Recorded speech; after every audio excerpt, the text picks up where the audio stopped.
Let's see if this actually works. I'm just gonna wait for the stream to catch up before I start.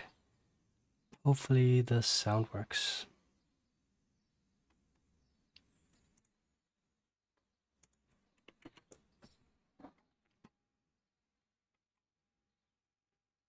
Let's see.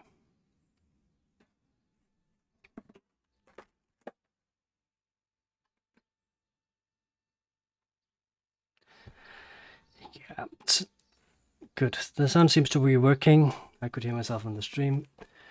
So, sorry for the weird camera stuff. What's basically going to happen today is that I've decided that I have no patience, and instead of waiting for my new rack to arrive, I'm gonna do some modification to my own, my current rack, to fit in the hex mix system. And the only way that that can actually happen is for me to take away some modules. And yeah, it's gonna be a completely new rack. It's gonna be completely restructured. And I'm just gonna quickly show you how I approach that. And well, the first thing I did, of course, was to sketch it up in modular grid. So this is basically how it's going to look. Gonna have the hex mix plus expander system over on the right side here. Let me just switch. Maybe just refresh this page first. Just gonna switch to the old layout so you see the difference.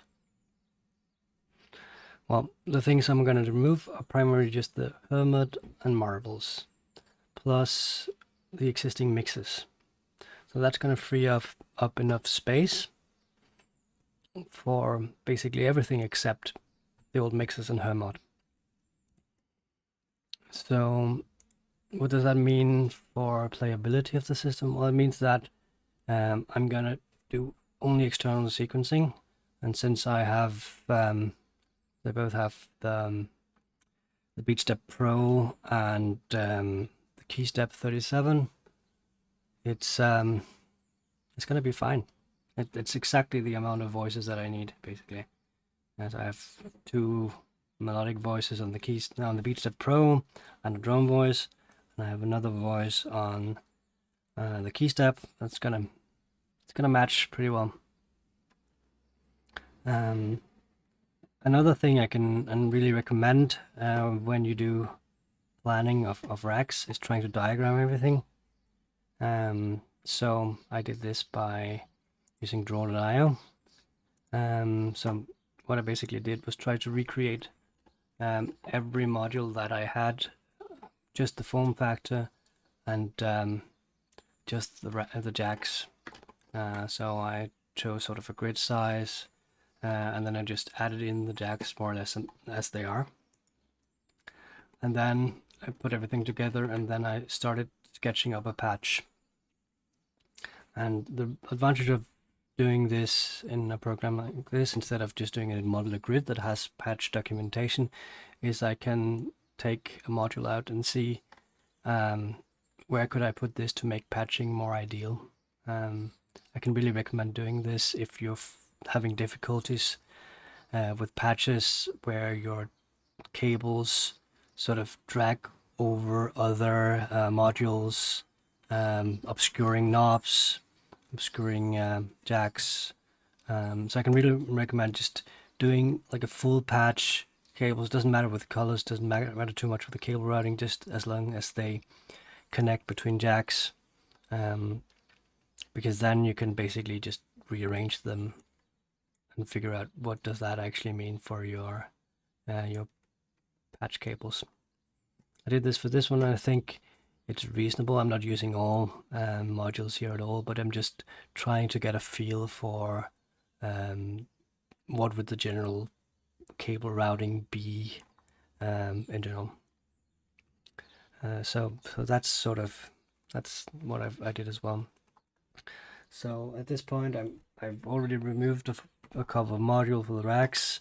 I've had to sort of, yeah, I have a camera on the side of the rack, so it's going to be this sideway position. I don't have any better way of placing the camera at the moment, unless I want to sort of get in the way of myself. Maybe we can figure out something, but yeah, maybe I can just see if I can move it outside on the balcony. Give me a second.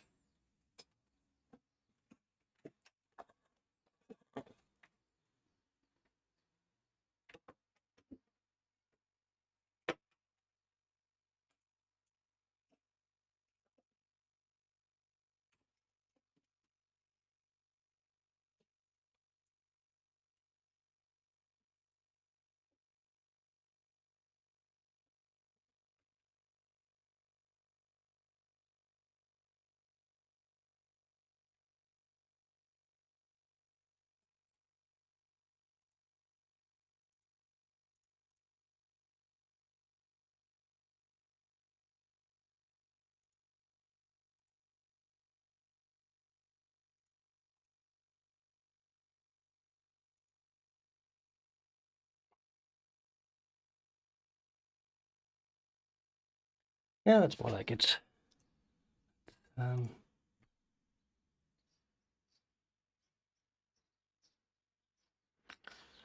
Let's see if we can reset now, resize this.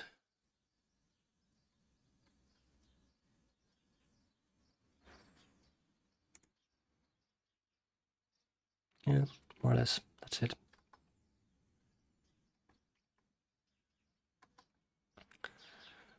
Right, so, well, I'm gonna start removing some modules. It's a bit of a mess underneath it. I'm gonna mute the microphone while I do it. I hope to remember to unmute it again afterwards. Follow in the chat if you need my attention. I'm here.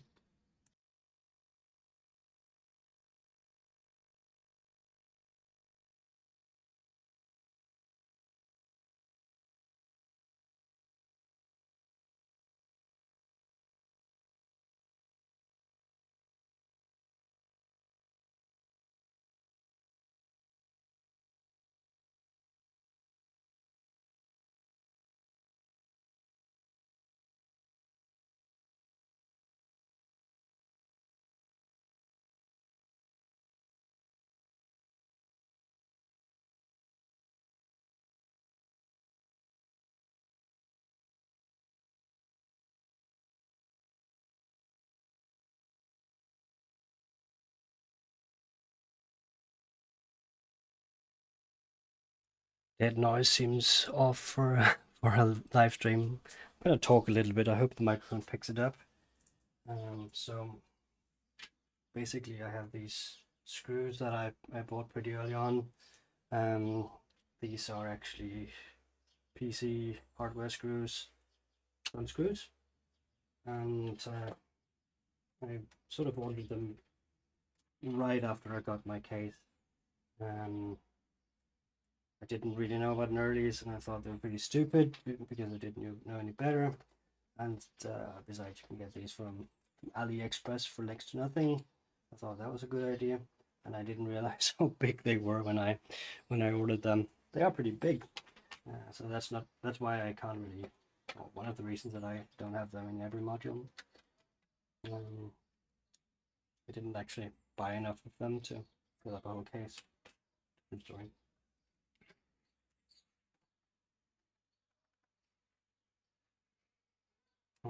Yeah, so I'm just basically just removing modules at that point.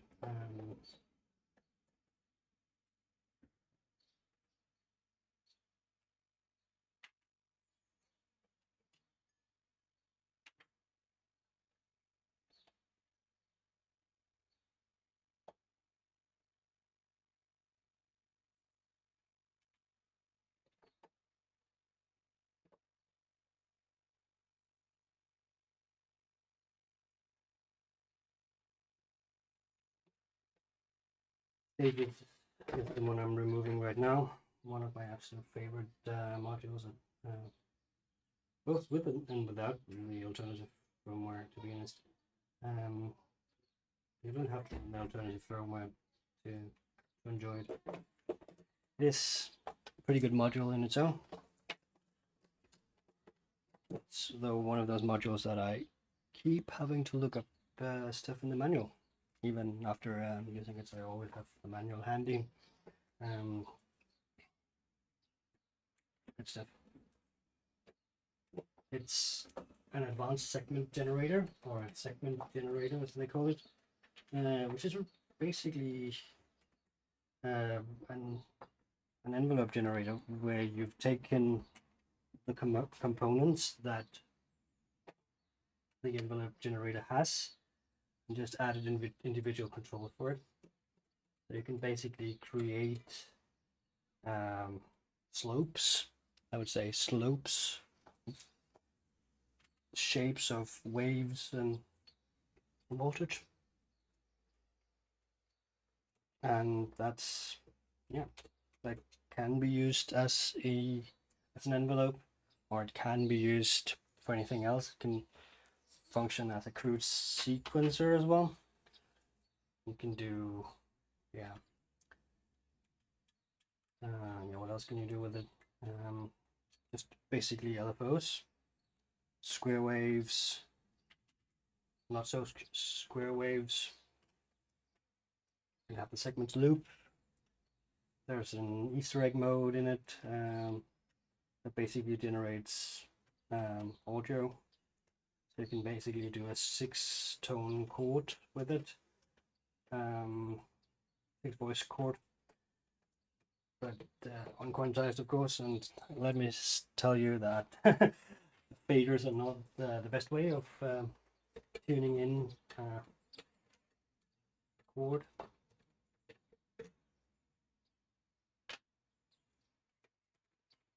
Also, let me just quickly tell you the background for why I'm doing this.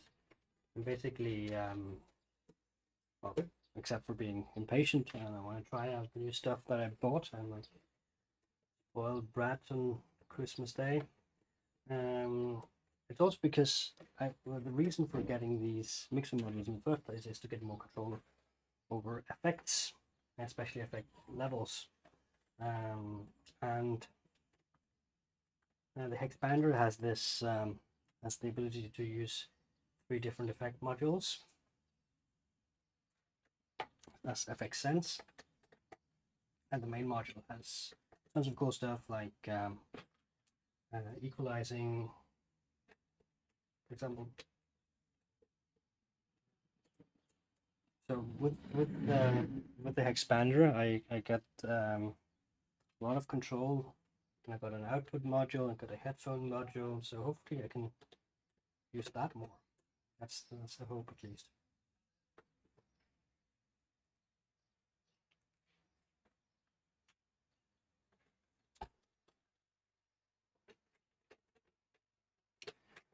This is a module, this is the video of me unscrewing modules right now to make room for some pretty big modules.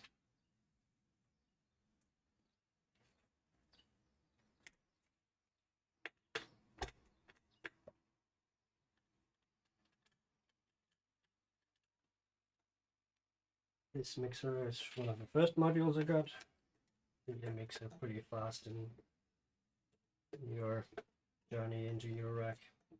This A138 Dofer mixer, and in contrast to a lot of other Dofer modules, it's not that wide. It's almost skip friendly. It's the exponential though, and I thought that was one of the more nerdy things that I had to consider when getting a mixer in the first place. Did I want it to be linear, or do you want it to be exponential in the volume knob? And yeah, that is a pretty good question. Just the exponential version, mostly just because it was in stock. Got all the screws out, and yeah. Let's see if we can do the easy ones first.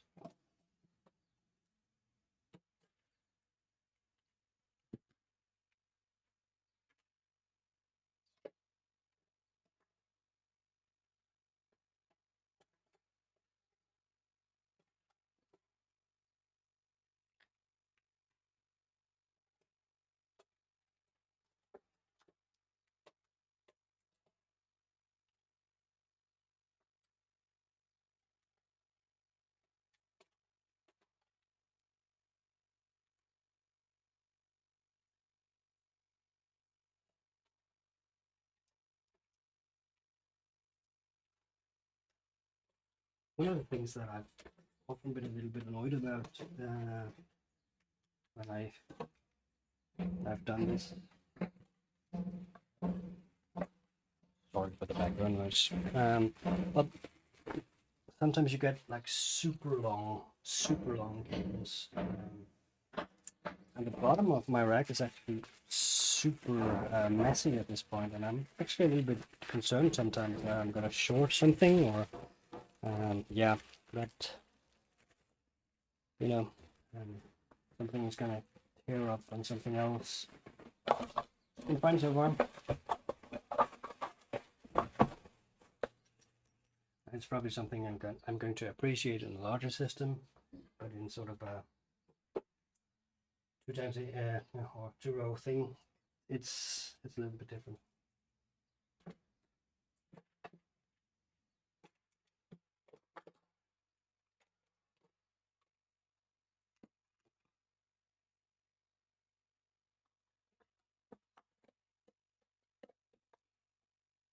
You should find the original marble box. I packed away the Hermod earlier. I had the original box handy for that as well. Here's marbles. It's quite a nice box.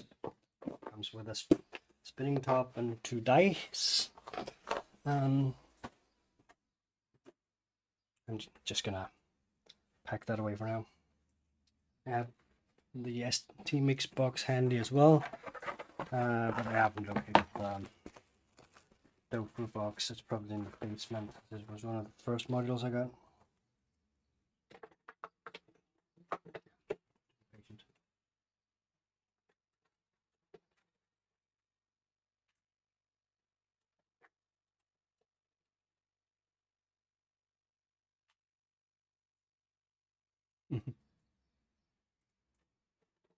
There's Musta.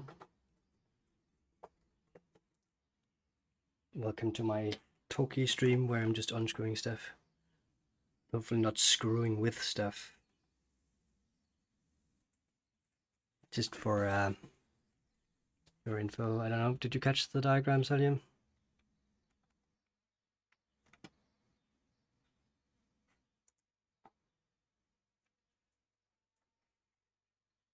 I can just scroll over the diagrams just to see, just let you know how I've planned everything.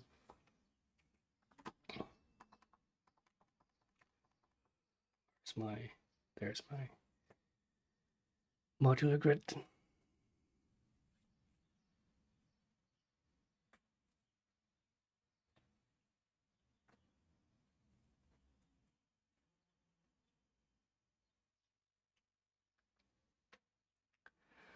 So that's how it's supposed to look in the end.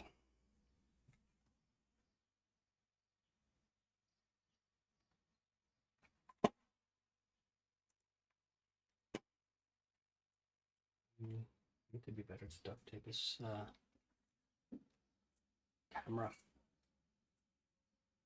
It's kind of diving a little bit.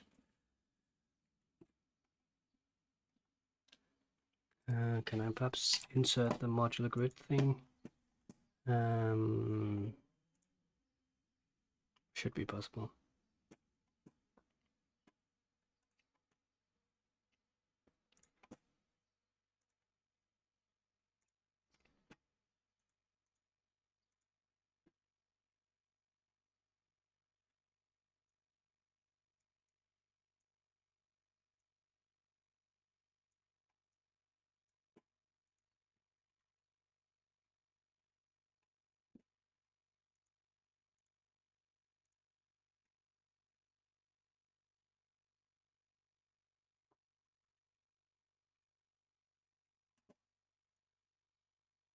Have this here in the corner.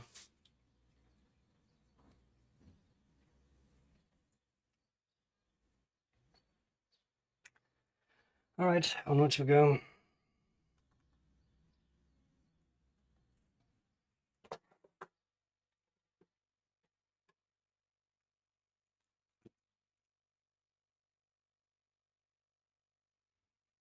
Oh yeah, or somebody pings me on something. And so do not disturb here for an hour. There we go.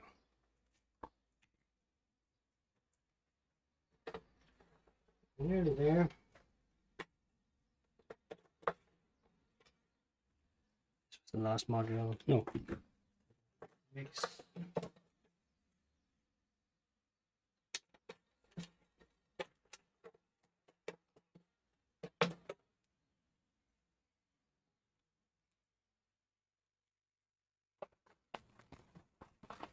God damn it. I think my camera needs a little bit more duct tape.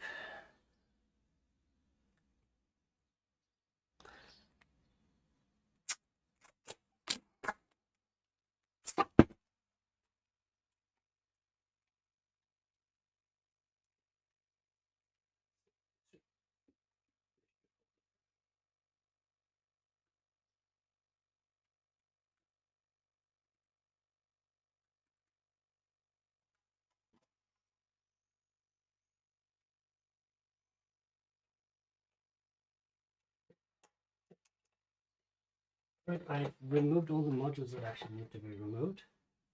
And there's a lot of stuff that needs to be reordered. So I'm just basically just taking everything out. Gives me a chance to start from scratch.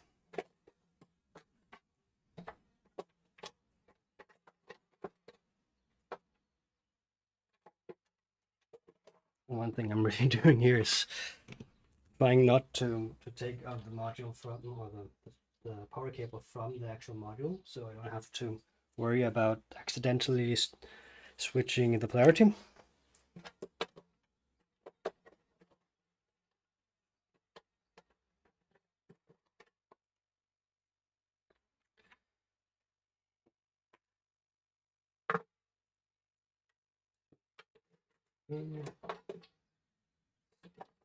Yeah.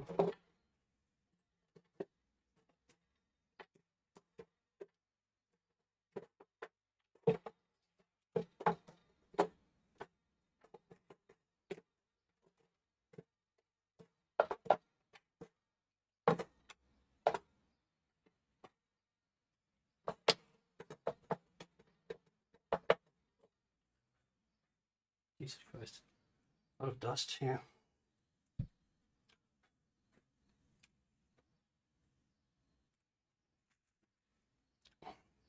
So, first things first, the interesting and exciting stuff.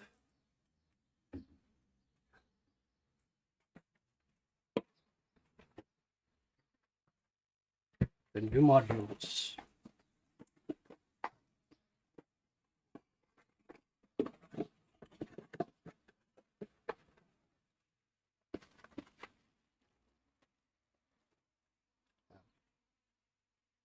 Read the wide modules here.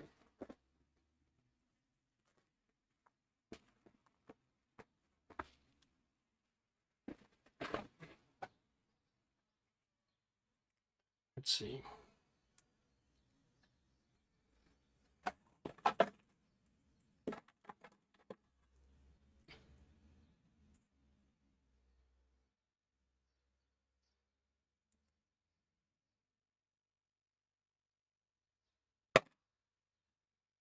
Right, so on the bottom of this seems to be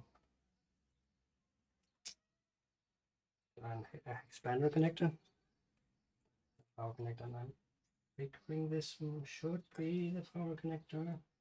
Okay. There's fucking only one way to in this, and this is negative, and that's the red line. Good. And we'll eventually go down here.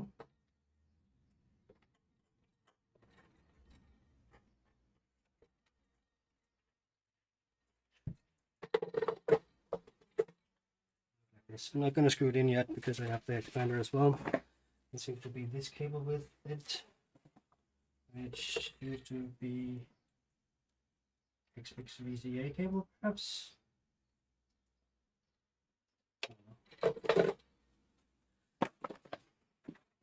Let's open the expander.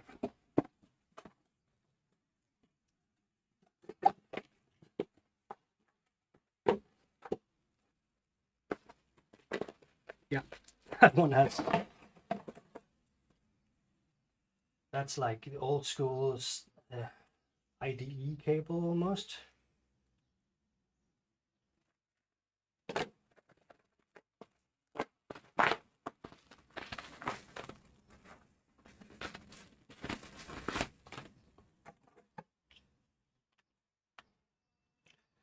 Doesn't actually look like this one has a separate power thing. I think it just draws power through this huge ass cable.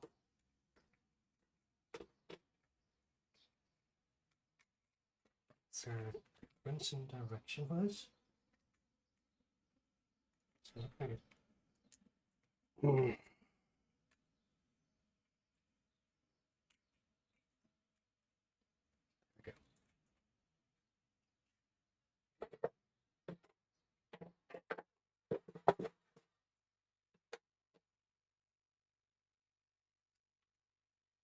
Yeah, I kind of thought when I was looking at this mix expander system that you could probably mount them side by side.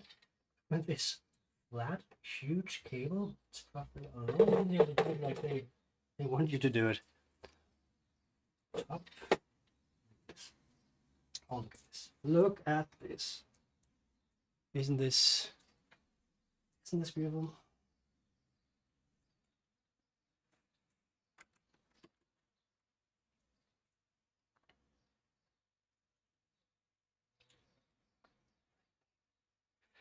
Like, look at that.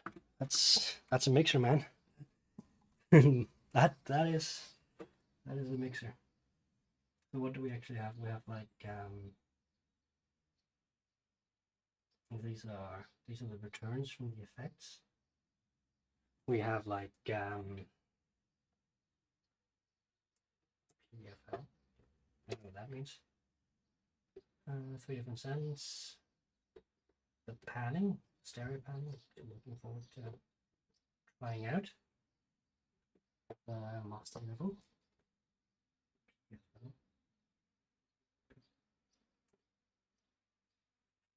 We have headphones and like 4-inch jacks here from, or whatever the size is, the big jacks.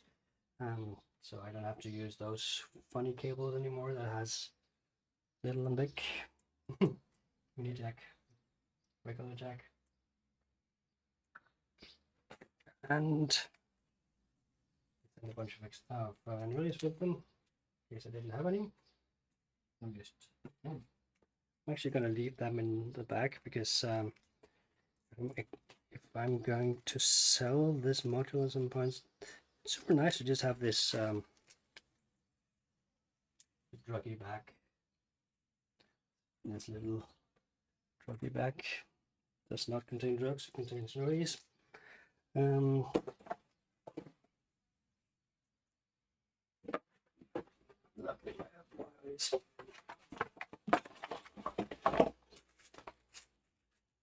And I think it's just the ones that I already opened.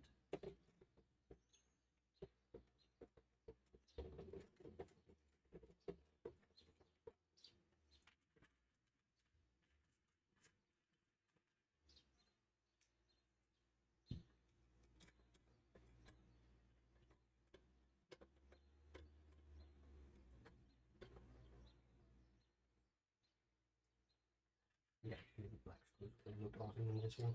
I don't think you can actually fit that next to each other here.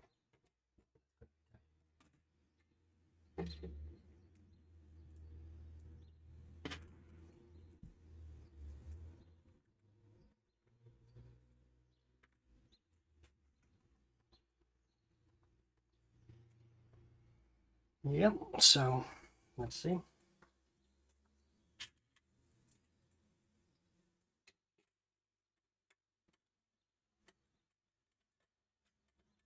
So my plan for this stream is basically going to be plugging everything or screwing everything in. Maybe trying to see how it sounds. We'll see. Thirsty for coffee I am after this. Putting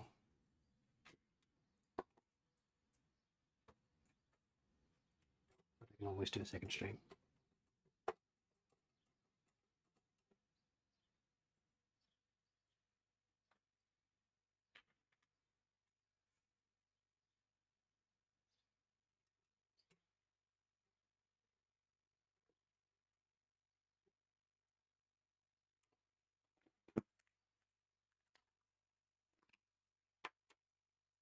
I'm also going to sort of try to talk you through all the choices I've made some of the choices I've made in terms of modules that I have and what I use a certain module for if I can. Gonna be sort of a chill stream. Let me know if you have any questions.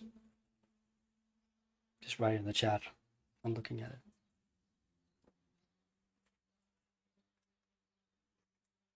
Use more dark tape.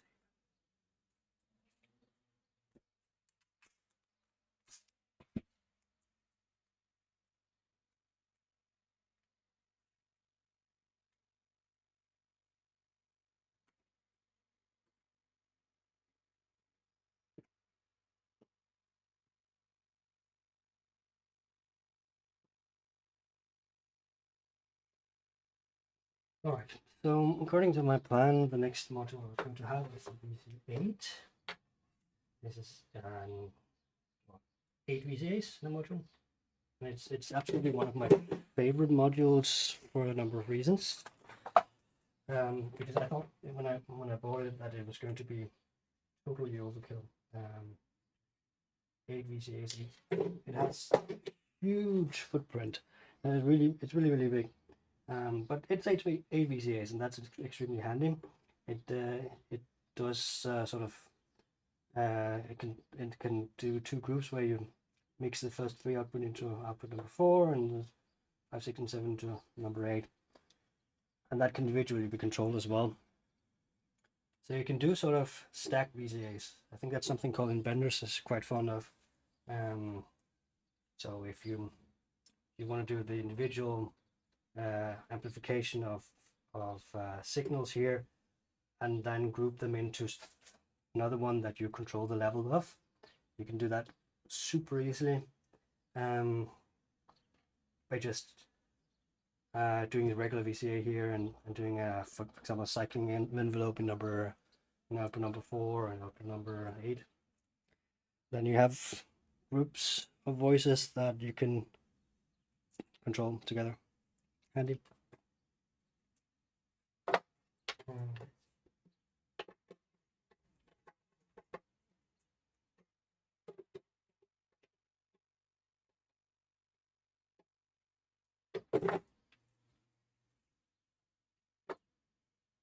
And the one after that is stages. Here.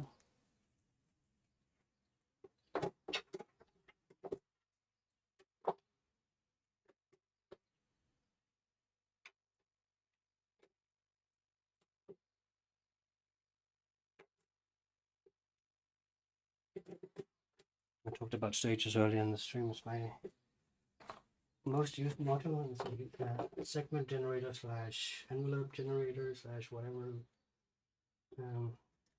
Nice module. Bought it without really understanding what I got, but I got something that I could use in a lot of different situations. But mostly just use it as 2 envelopes.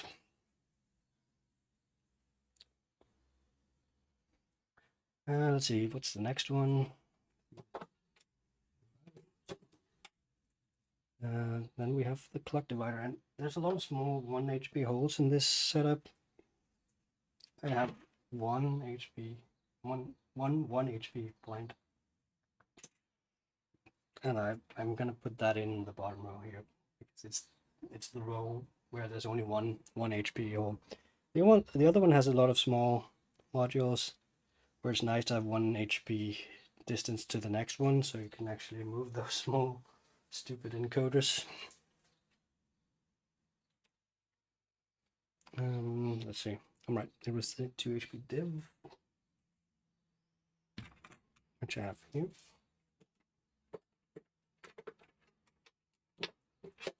I'm just gonna put this in now.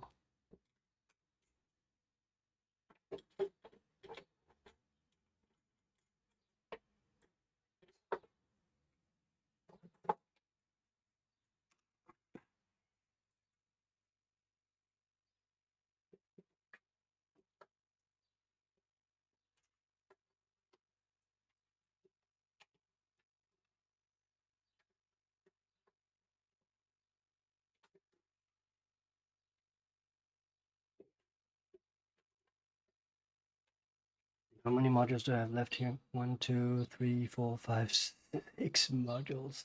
Shit. No, 7 modules. I have 7 modules that I need to find. All blocks to 1, 2, 3, 4, 5, 6, 7. If I'm smart, I can actually just this. Yeah, if I'm smart, I can use the farthest one. No, not this one. It was too short.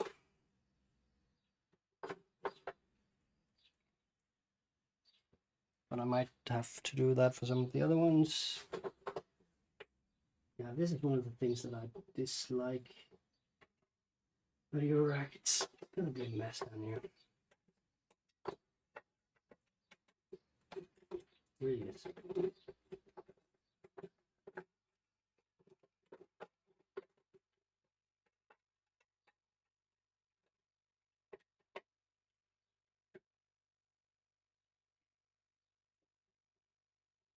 Able to have this 1 HP thing here.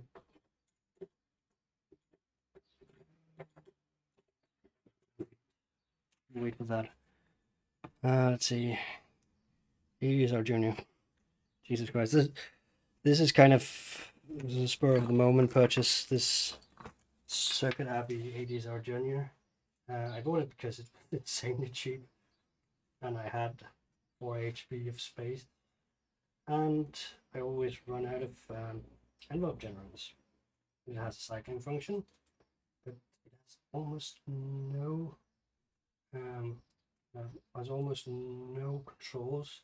Just has the gate, and then there's these huge as knobs. So yeah, there's that.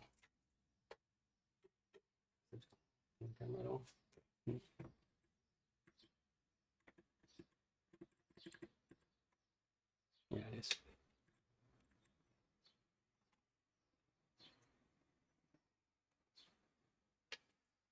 Anyway, it's definitely not skip friendly at all, which is a good reason for me to move this to the bottom row. It's a little bit deeper. I have a longer cape and divider. Divider is pretty deep as well. Already here we're going to be in a sort of mess operation. Nice of me to just unplug. You don't want to unplug any modules.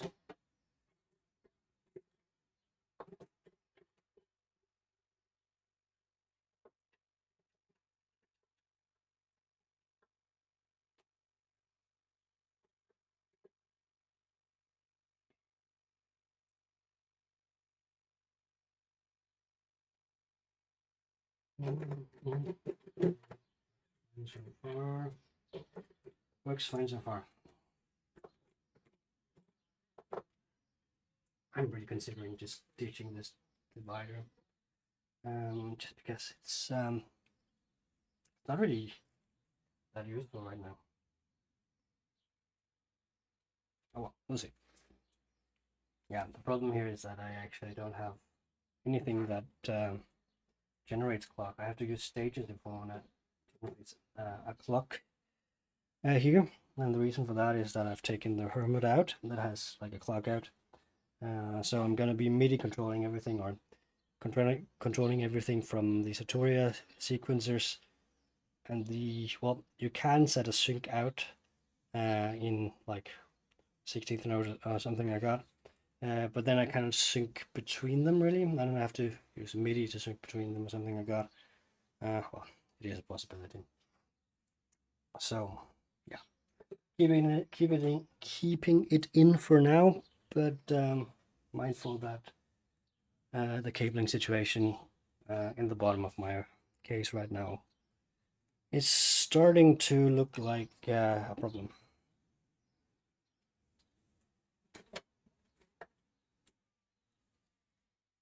And next one, Nanorand. This one, it has a long cable. It's a good thing, and it's skip friendly. Hooray! This was one of my first modules as well. It's really awesome. I gotta say that it's really awesome, and one of the reasons that it's really awesome is that it's super versatile. It has sample and hold on the top. It has a number of random algorithms like step random, LFOs, audio rate, and a combination of that. It has a white noise out. It can propagate a clock signal. It can switch between unidirectional and unipolar or bipolar signals. So this into a quantizer, you basically got yourself a module, a pitch generator, something that makes melodies for you. Handy.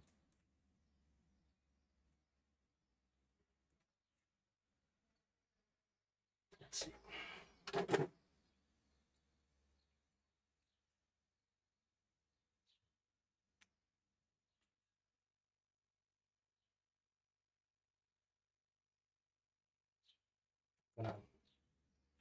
Said I wasn't, but I'm going to disconnect this one.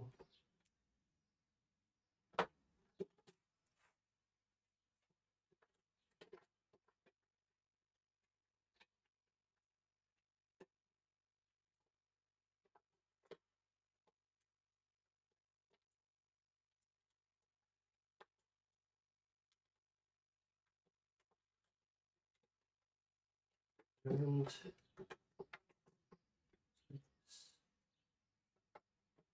so minus 12 volt and the purple pink stripe.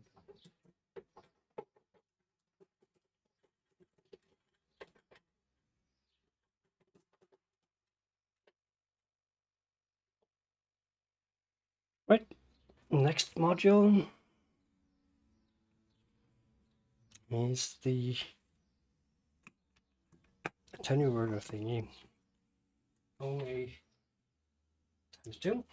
Offset attenuators times 2 times 2. This has the red exclamation markings, which I'm quite fond of. No doubt about what to do there. And has this jumper here as well. This jumper turns it into a mixer, 2-channel mixer, which I guess could be handy for someone. So you just send in and you have 2 outs here.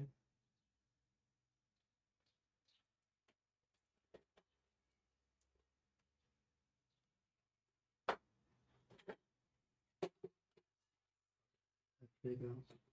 Yeah.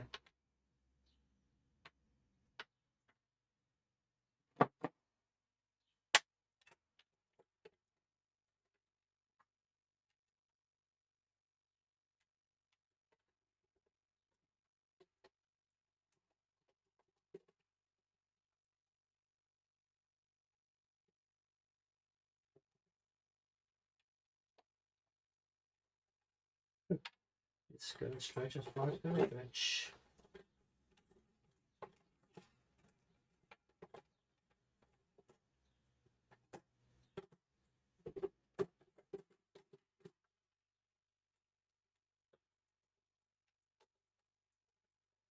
I guess if you were going to do it like this, it would be cool to use the long cable whenever possible.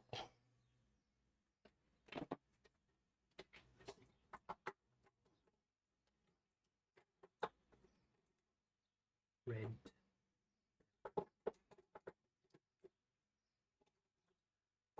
Nearing the end of that, we still have a number of modules left.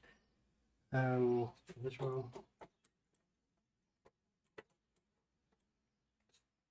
Already a bit messy. It really is something would say to any potential beginners here, avoid packing your case like I'm doing here. Ah, it's so many small modules.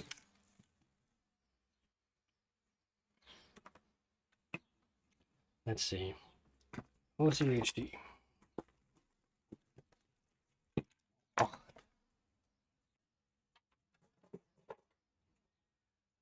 Oh, this is a super long cable. Oh well.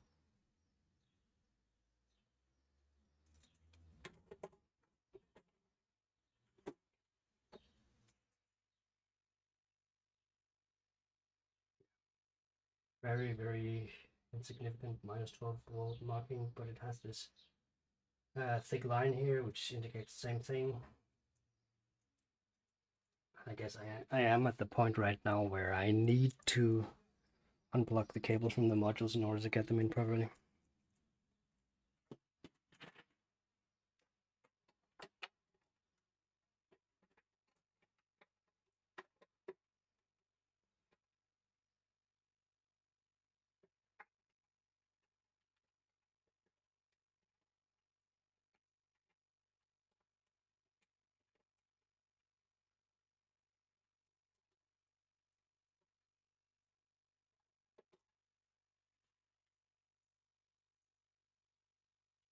And we're here. And red stripe, minus 12 volt. There we go.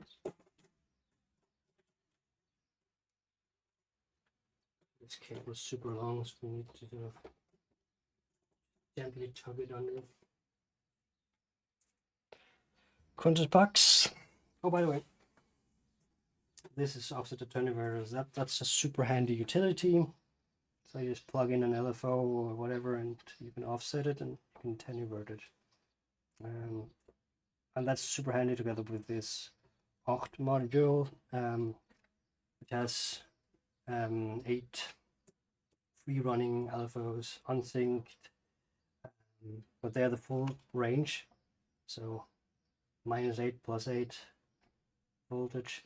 That if you don't have the attenuator in the module, it's gonna sound completely insane or really extreme. So it's really nice to have an attenuator just next to it. You can just plug a really small cable into this one to the in, and it's attenuated, so it just has a tiny hint of the effect you want to have.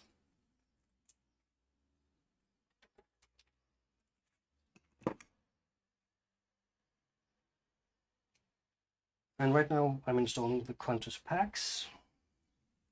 Quantus packs being a transposing module. And it also does some sort of summing thing. So on each, these are inputs. You put it in. We put a 1 volt per octave signal into it, and it's going to sum those two inputs here. It's also going to normalize it next to the next one if there's nothing plugged in. So you can use it as sort of a mult. And then you have the transpose input. You have 3 different transpose inputs. One is just a direct one, and these two will be normalized. I don't know if you can see my camera doing. We can't. Yeah, you can see it. So these lower ones here are going to be normalized. This camera here. There you go. Yeah, so this one is, and this works as a precision adder. So whatever voltage you put into this one is going to be added to all of these. So if you put in exactly one voltage, it's going to be offset by 1 octave. But you can set in any voltage, so you can transpose a whole melody. These two ones here will be normalized, so that means you can put in 2 different voltages that will just be summed together and added as well. Super fun module, super handy. And here the minus 12 voltage indicator is also like a bar. Handy stuff.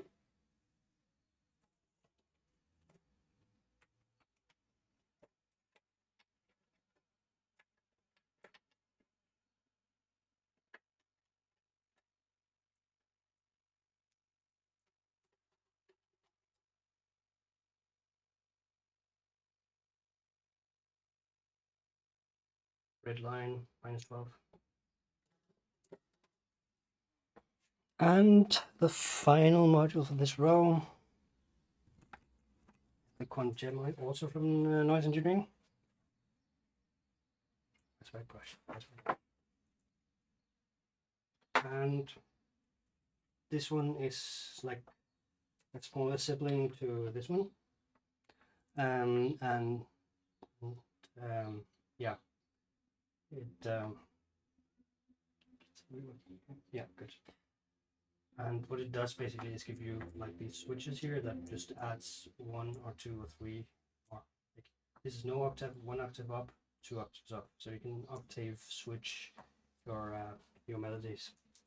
And I think that they work pretty well together, these two. You have the same -12 markings here. Not going to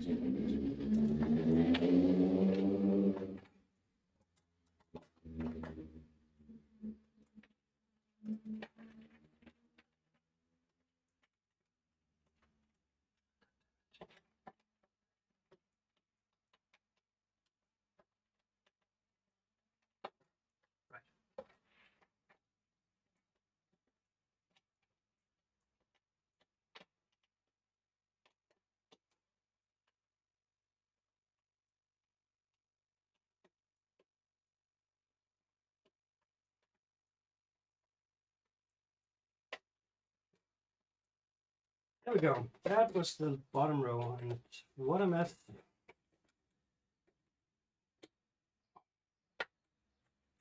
What an absolute mess. And I'm so much looking forward to getting a bigger rack. So spread things out a little bit. Let's screw some stuff in. Or maybe let's just wait. If we get this in the top row as well, we might need to unscrew some stuff as well. So in the top row, almost actually have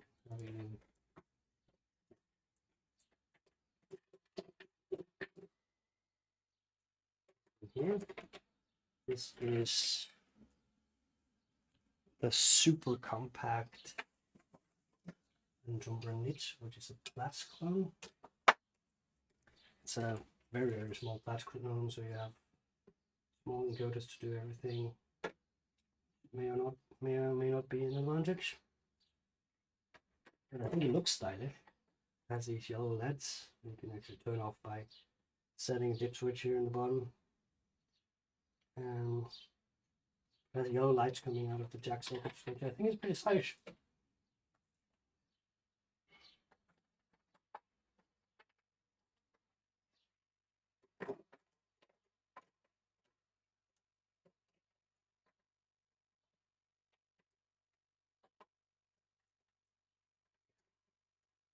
Anyway, I need to change the plans here because this module is actually too deep. So, but wings is significantly less deep. So I'm going to swap it with wings.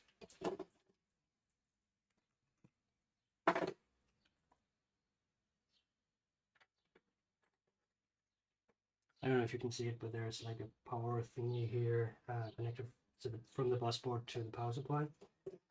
And it takes a little bit of depth.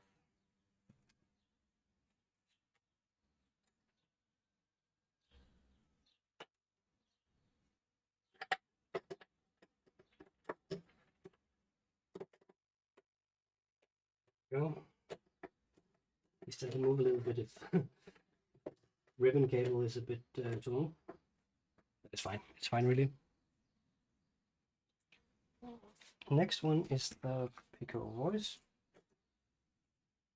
which is a module that is primarily a digital oscillator with a lot of different cool effects. It has a little bit of the same as Platts, just nearly not as much, and not in any way the same depth or configurability.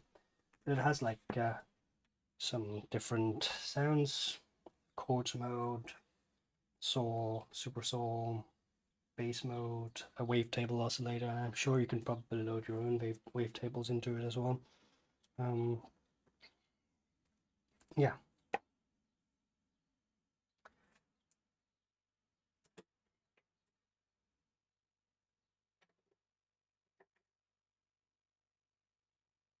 It also has this super long cable. So I'm actually going to try to see how far away from it I can put the cable.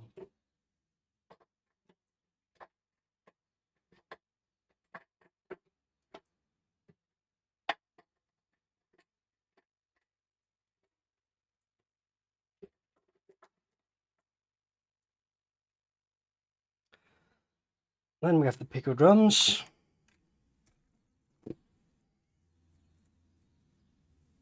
which is one of the better of these tiny modules. It has 2 sampled drum sounds, and you can upload your own samples to it, which I suppose is really cool.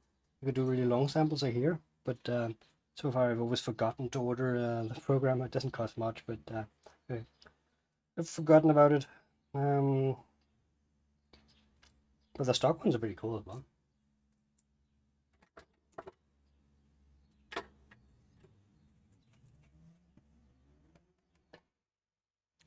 Where's the 1 HP blank from?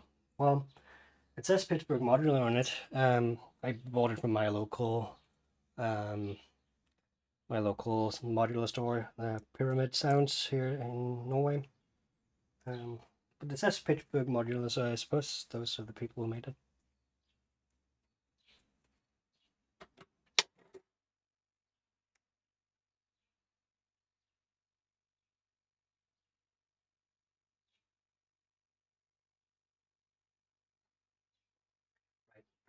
Um, Sorry for noticing the question a bit late. I was focused on making sure that the camera picked up everything. I forgot to have Google YouTube open. We got drums, and this is the one I'm gonna space these out so I have like let's see if I can do like this is going to be tricky, but I basically want to have 1 HP in these encoders here so I don't accidentally tune the voice. That's sort of the worst I can do. If I can do like this, it's gonna be fine.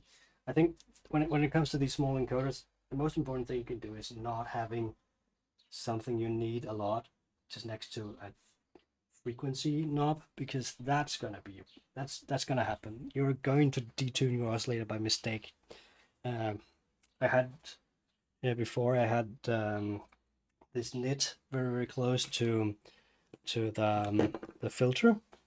Then you can see that the cutoff knob is the same position as the frequency knob here. So if they were just next to each other, I sometimes just detuned the oscillator instead of hitting the cutoff knob. That sucks. This is a dual filter. You can either do stereo or dual mono, and it has CV control over just the cutoff. So it's not as versatile as some filters are, but small form factor means something in this system, unfortunately, which is and sort of stereo.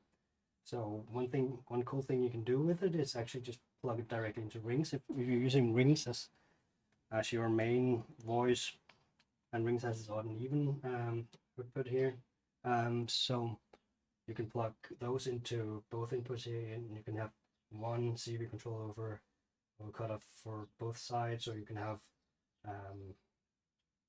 2 independent cutoffs for left and right side. Do high pass on one side and low pass on the other side, or whatever you want. This cable is quite long as well.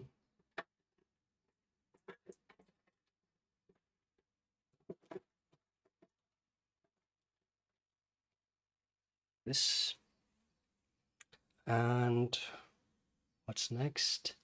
It's clouds. Needs no introduction. Mutable instrument clouds. Yeah, the rings, one of the most used, perhaps, is what do you call, or is the neutral term for it? One of the most used combination of modules, at least within ambient. I'm missing one. Am I not? What do I have left here? Oh, I have the DSP as well. Right. Plug that in first. Yeah. Well, clouds and rings, super nice combination, but slightly overused perhaps.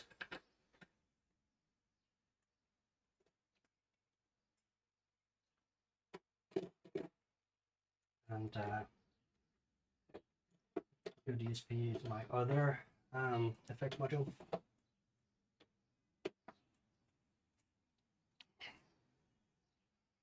It's really cool. The Pico DSP is basically just a really small effect module that has like delays and reverbs and bit crushing and some other handy effects.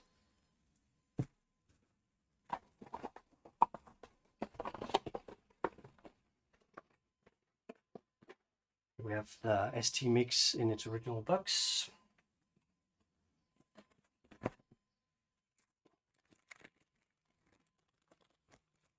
A brown envelope that I have no idea which module came from. But we're ready to insert some screws. Let's see.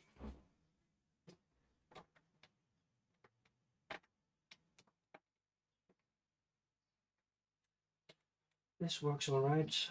The only potential for accident I have here is, I mean, that's sort of the thing you have to consider all the time, that what is the potential for accident and with the small encoders. And if I space these out here, well, I think I'm good.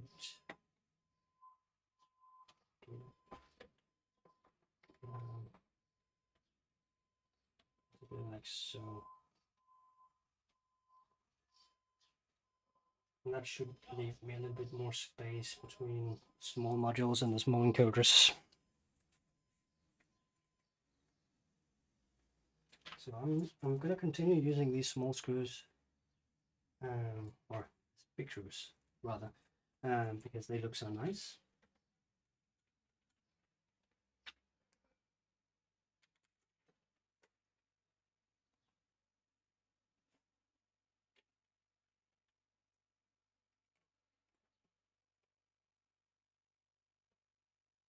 All right, I should actually do one test before I start screwing everything in to check whether everything actually powers up. Let's just find a supply cable. One sec.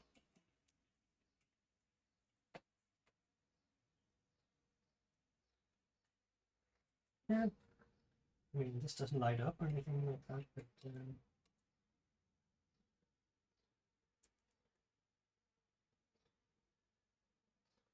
things looks good. Let's see, can we just we do a quick test?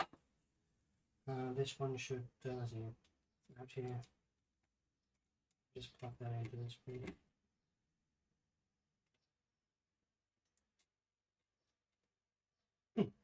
I'll see. Just screw everything in and hope for the best.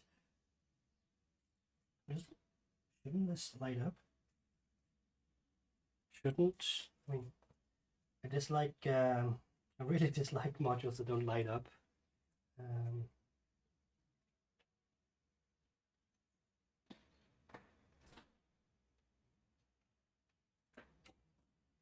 We'll see. I'll just screw in everything and we'll do a few tests.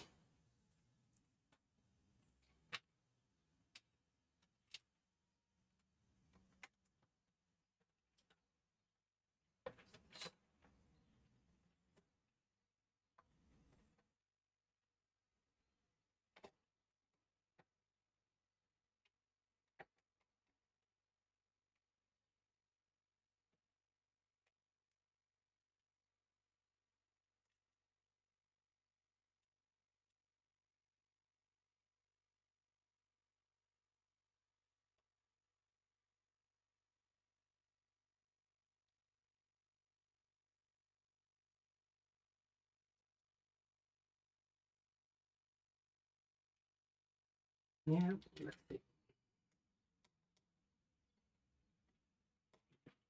It looks super bombastic with these two screws here.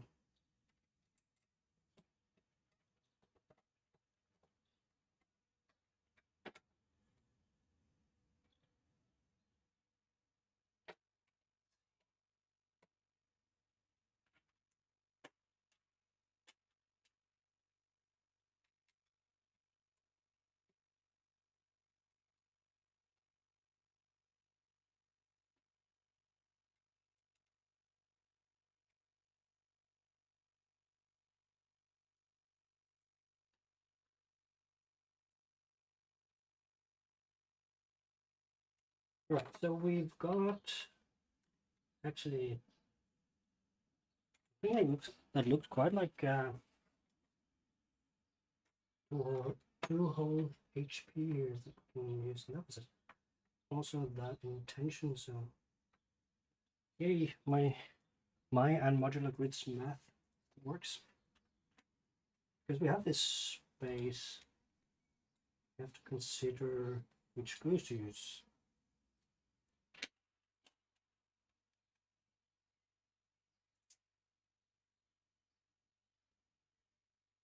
This is going to be so cramped down here, and that there's no reason to use big screws down here. But I can use them up here.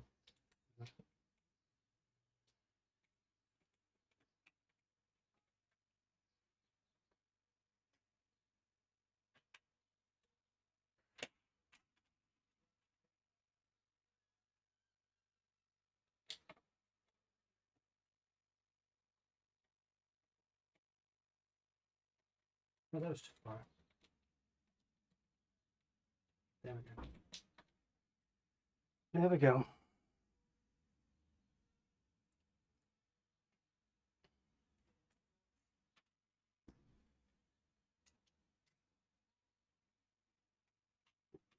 So this is the part of the stream that I wish I could just fast forward over for your sake.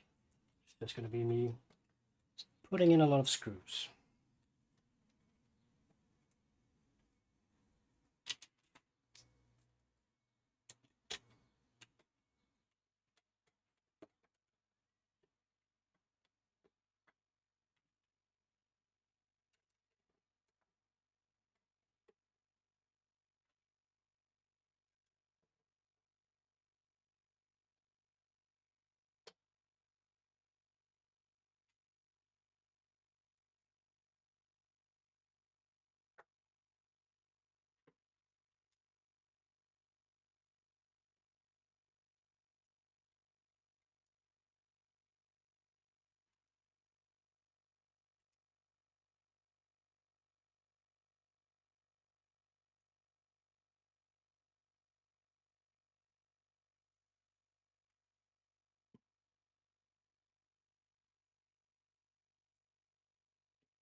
Let's see.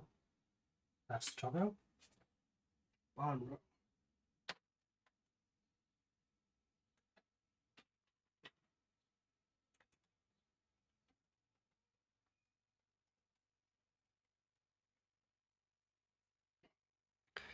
Let's see, let me just readjust the camera.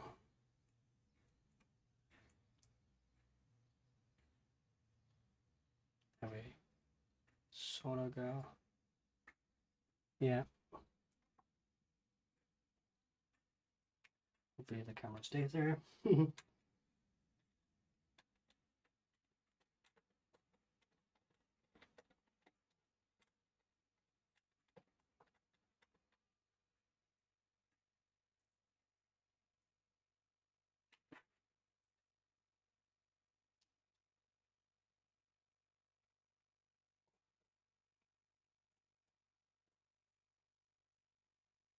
Ish.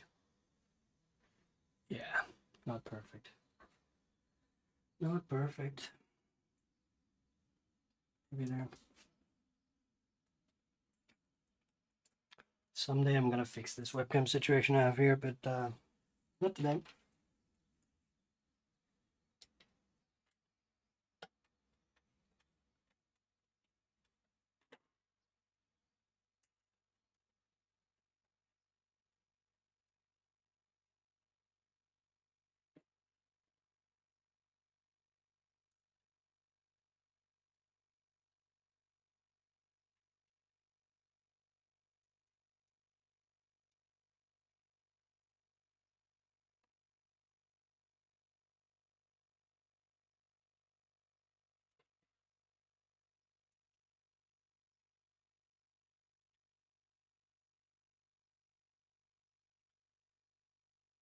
I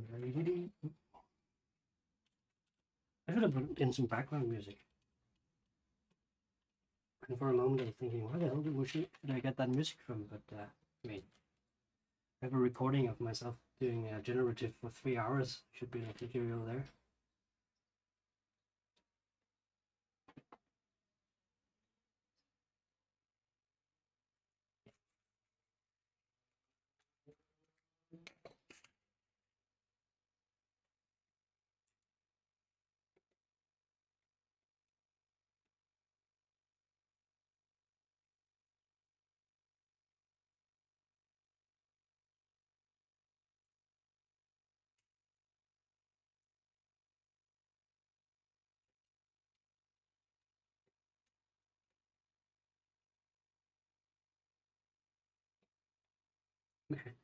This is actually starting to cram up too much here. Actually, I cannot fit this in properly.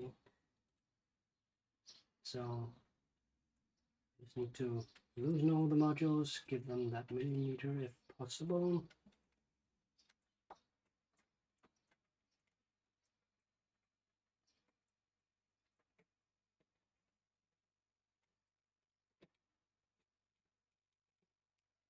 Yes.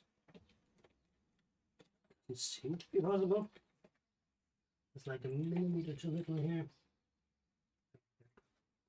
There it is. Just keep, if I just quickly screw this in, it should be fine.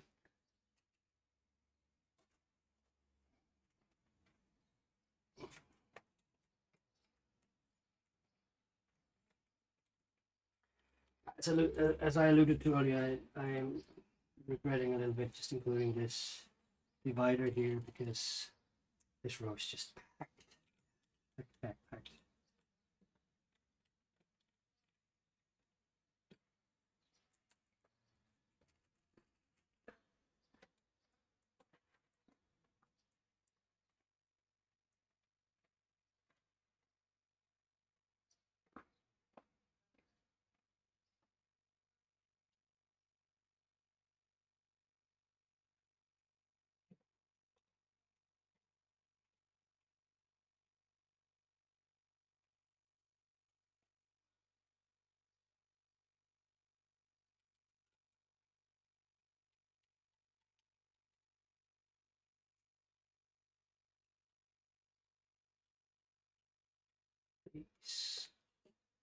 Let's see. There should be room for some more fancy screws here. Yep, there is.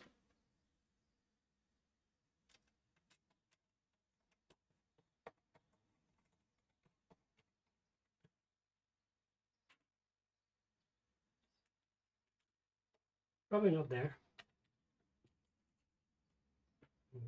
No, not there.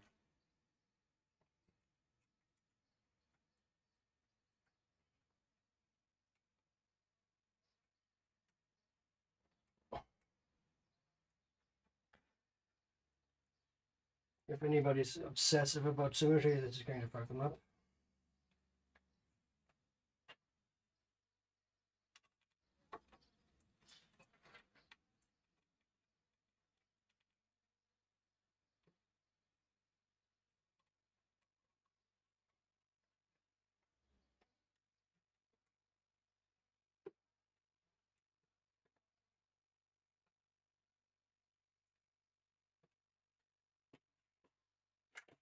By the way, I hope you have a wonderful day today. The sun is shining, and this is my excuse of not being outside. I will actually go outside soon.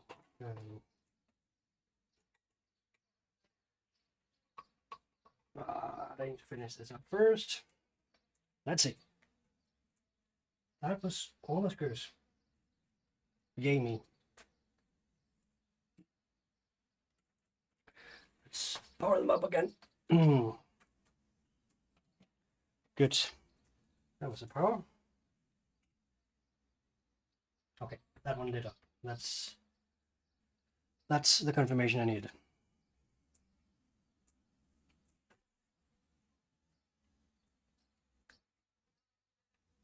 And it's actually time to test out some stuff here. But before that, I just need to clean up a little bit around me.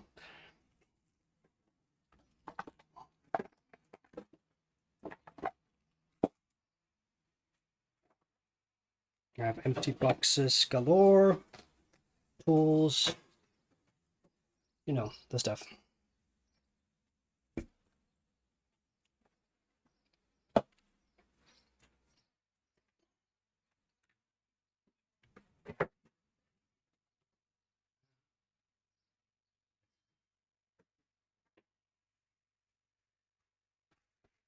Found one of these orange bags here.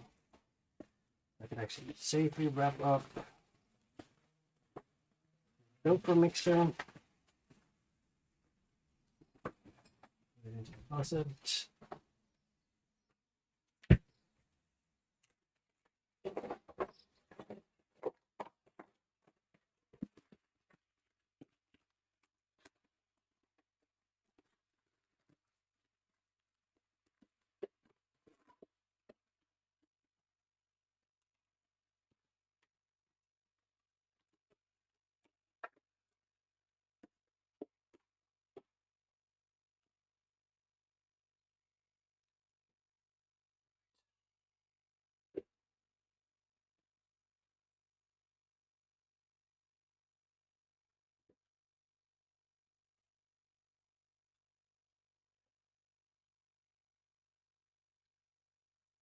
Right. Let's see.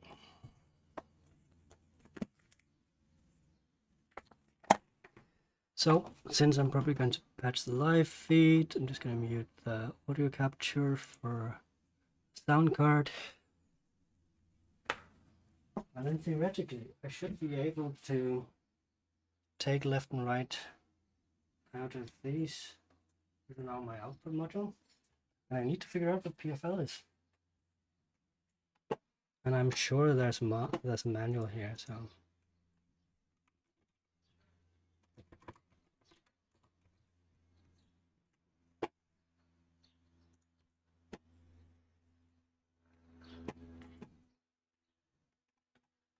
Let's see. Expander user manual.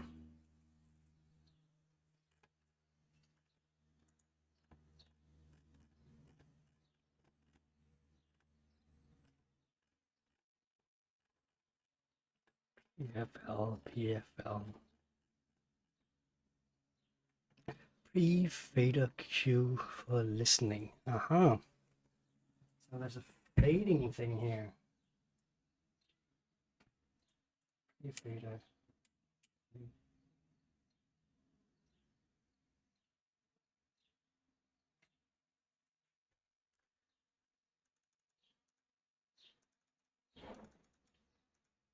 Right, this is for the headphones apparently. Interesting. I'm going to test the headphones a bit later because I have them directly in my audio interface right now. But let's do a patch. First of all, since I don't have a sequencer anymore in the rack, it's gonna be this Bootstrap Pro that will be off camera.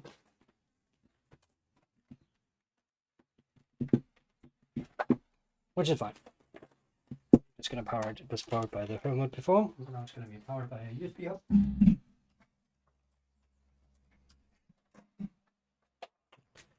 And we've got two long cables. Let's just use the flat clone here.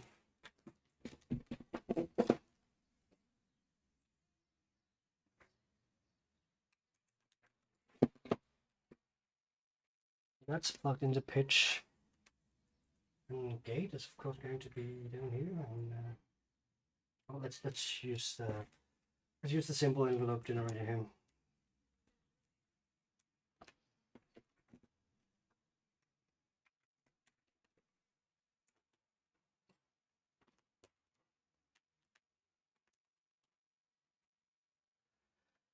And let's see, I have my box of cables next to me here. It's a pretty big box. Thanks, Muster.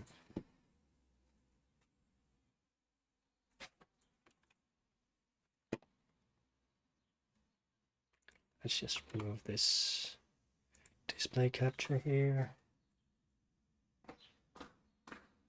See if we can get the whole thing in view. It's the thing by itself, and you know, let me just grip this duct tape a little bit more. It's basically a desktop webcam duct tape to a camera tripod, so there's that. Don't expect the pro setup today. Jesus Christ. There we go. Alright, so I have kitchen gate plugged up, and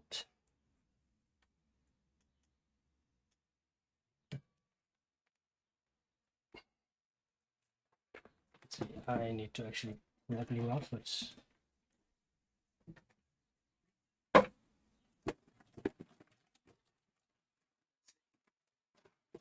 I don't have a lot of long jack cables, but we do have some. And we can pretend we're on C by using a red and a green one. Or just in the audio one.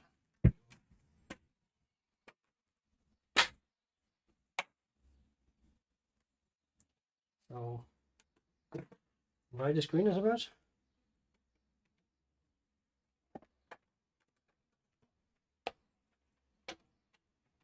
It's not very long. Longer cables if I'm to do this often, or have this rack there often. Usually actually have it a bit closer to my interface. But we can never know. Don't want when it's on top of modules, but luckily the big screws actually hold the cable a little bit away. That's nice. All right, let's see. Let's see. All right, so we've got what octave in, and let's do output pink. Why not? Into the VCA, and let's take one of the small cables I have. This.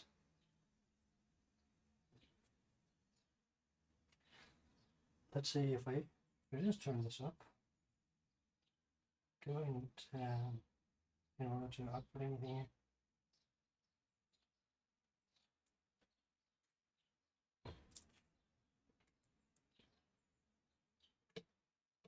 There's a temporary mode, I think. Or this is the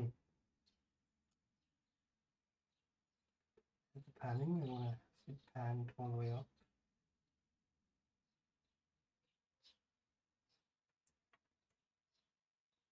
Right.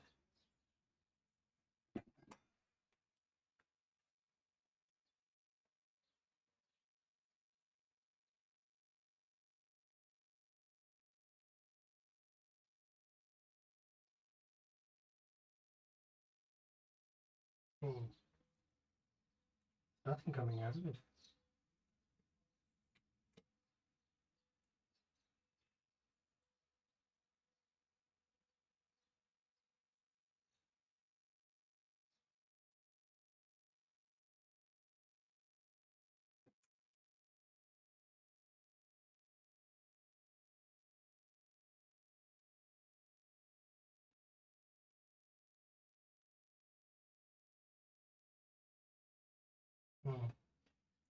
All the volumes up right now, but I don't hear anything. Ah, there we go. There we go.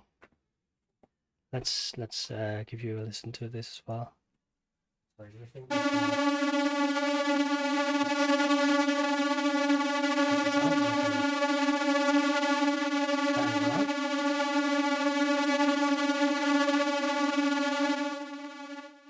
master level here, which is nice.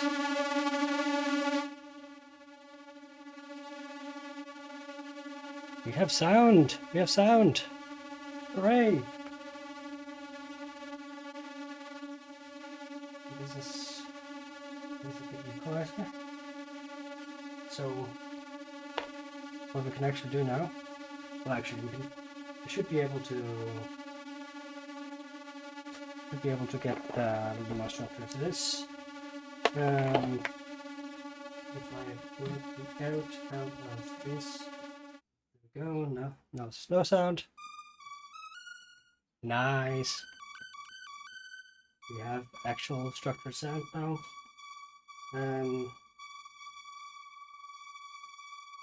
Complex things. That's super handy. Like a master equalizer here as well.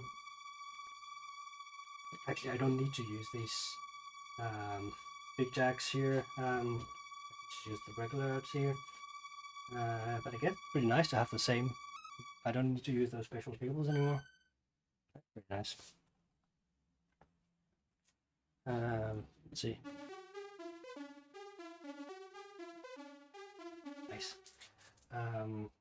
Well, let's just get this sequence running while I test out returns and the FX sense. So there's something about this pre and post. What was the deal with that?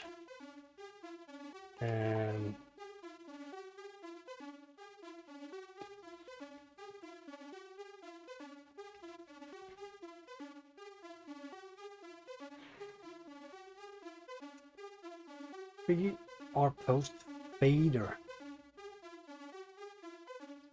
Right, there's something about whether the channel is muted as well. So I'm gonna use the pre one just because I don't know what else to do right now. So this has to be in this one. Let's see. I can leave that on cables here. This, or I can use these cables here.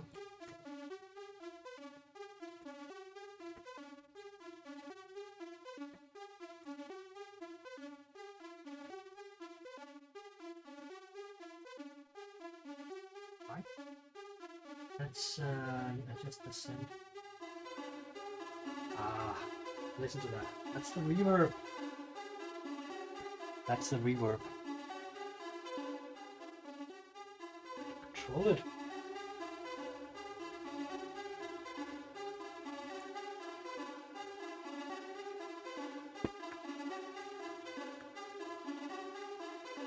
Super nice. That is super nice.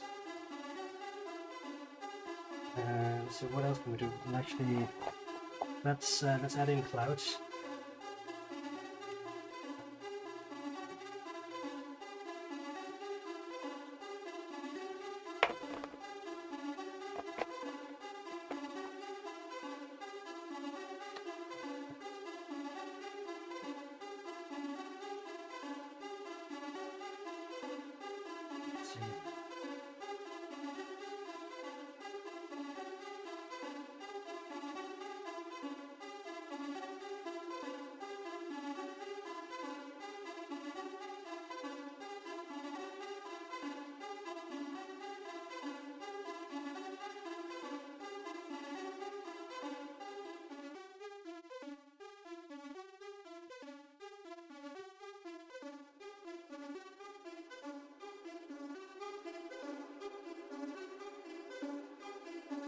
It means I could actually start using the DSP4 actively.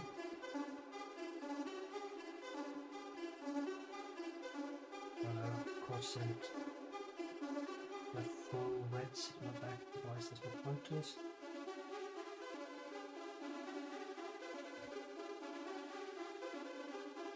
So now we have just popular reverb of last completely.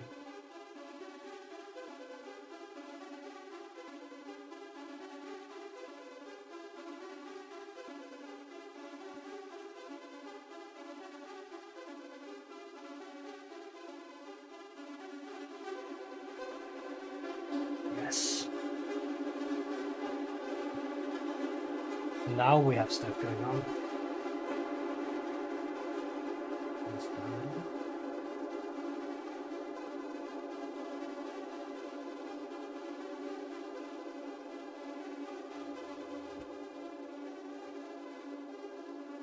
Okay, so. Aha! I'm basically going to take this post feed.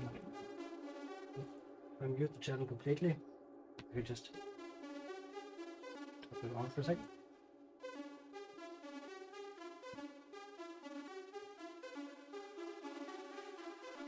There we go.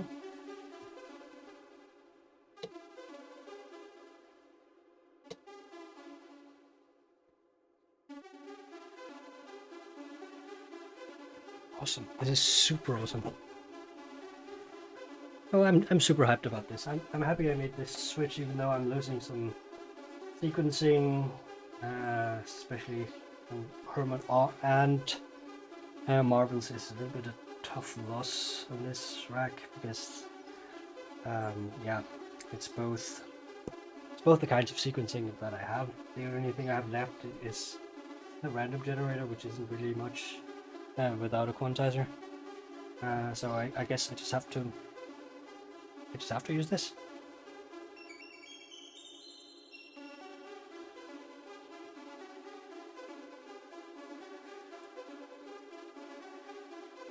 But let's add some beats. Yeah, I'm gonna run out of these long cables really soon, which means I'll move the rack back to where it was before, where it's closer and I can use shorter cables. Yeah, that's how it is. I only have 5 of these super long cables.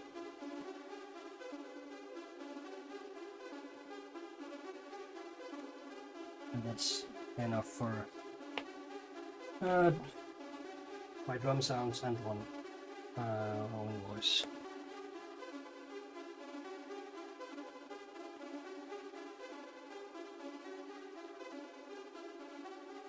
This is the first. Let's go.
Hell yeah! Let's say one more lows. Yeah.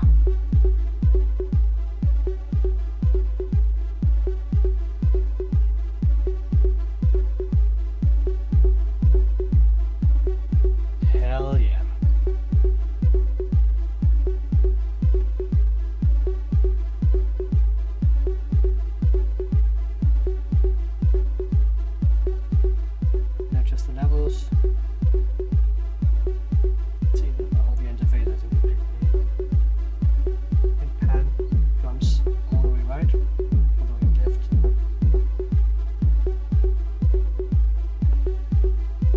Interestingly enough, I don't seem to have the same level on my right channel.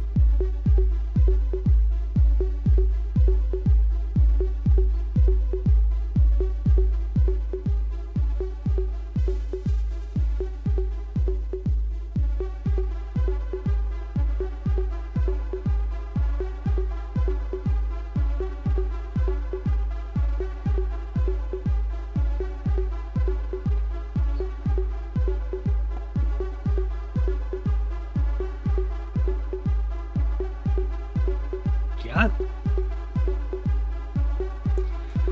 See, some people have joined recently in the stream. Could just give you a quick update of what I've been messing with. I've basically taken out my Hermod and my marbles to make space for the hex mix and the expander. And what that has given me is basically effect sense, which I really lacked before. The whole equalizing section, mutes, individual mutes, I can mute, which is nice. And what else do I have? Yeah, prequeuing,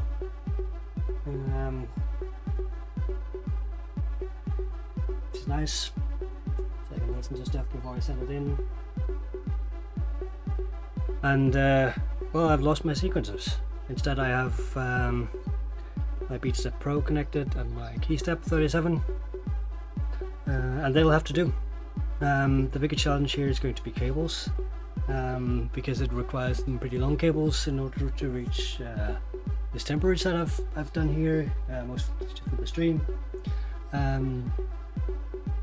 But it's not where I usually have my rack, so when I move it back it's gonna be fine, I think. Hopefully. Yeah, and for those who want to rewatch the stream, I have a whole long segment where I'm just basically plugging in modules and plugging out modules and screwing in stuff and screwing with stuff. I'm just gonna call it here while I toy around with stuff. I don't have anything more planned, but happy to see you all here.